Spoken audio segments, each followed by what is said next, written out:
വാഹനത്തിൽ ഇന്ധനം നിറയ്ക്കാൻ പണമില്ലാത്തതിനാൽ പെട്രോളിംഗ് അവസാനിപ്പിച്ച തിരുവനന്തപുരം നെടുമങ്ങാട് പോലീസ് സ്റ്റേഷൻ. സർക്കാർ പണം അനുവദിക്കാത്തതിനാൽ സമീപത്തെ പമ്പിൽ നിന്ന് ഡീസൽ നിറച്ചിരുന്നു. എന്നാൽ 6 മാസത്തെ കുടിശ്ശിക നൽകാത്തതിനാൽ ഇന്ധനം നൽകേണ്ട എന്ന തീരുമാനത്തിലേക്ക് പമ്പുടമ എത്തിയതോടെയാണ് പോലീസിന്റെ ഈ ദുരവസ്ഥ.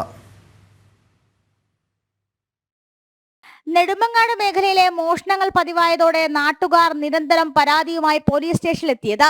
എന്നാൽ നൈറ്റ് പെട്രോളിംഗ് നടത്താൻ വാഹനത്തിൽ ഇന്ധനമില്ല എന്ന മറുപടിയാണ് നാട്ടുകാർക്ക് പോലീസിൽ നിന്നും ലഭിച്ചത്.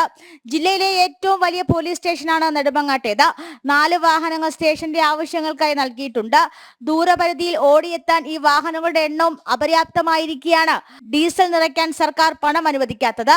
അത്യാവശ്യ ഘട്ടങ്ങൾക്കായി സമീപത്തെ പഴകുറ്റിയിലെ പെട്രോൾ പമ്പിൽ നിന്നും പോലീസ് സ്റ്റേഷനിലെ വാഹനങ്ങളിൽ ഇന്ധനം നിറച്ചിരുന്നു.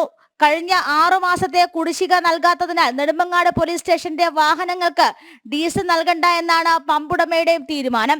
അത്യാവശ്യ ഘട്ടങ്ങൾ വന്നാൽ സ്വന്തം വാഹനത്തിൽ പുറത്തു പോകേണ്ട അവസ്ഥയാണ് നിലവിൽ സ്റ്റേഷനിലെ പോലീസുകാർക്ക്.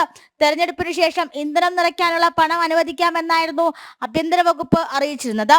കഴിഞ്ഞ ദിവസം ക്ഷീര സൊസൈറ്റി കുത്തിത്തുറന്ന് 60,000 രൂപ മോഷണം പോയിരുന്നു. ഇതിനു മുന്നത്തെ ദിവസം കൃഷിഭവൻ കുത്തിത്തുറന്ന് ലാപ്ടോപ്പും ക്യാമറയും മോഷണം പോയി. പോലീസ് വാഹനത്തിൽ ഇന്ധനമുണ്ടെങ്കിൽ മാത്രമേ ഈ മോഷണങ്ങളിൽ അന്വേഷണം പോലും ആരംഭിക്കാൻ സാധിക്കുകയുള്ളൂ. ജനം, തിരുവനന്തപുരം.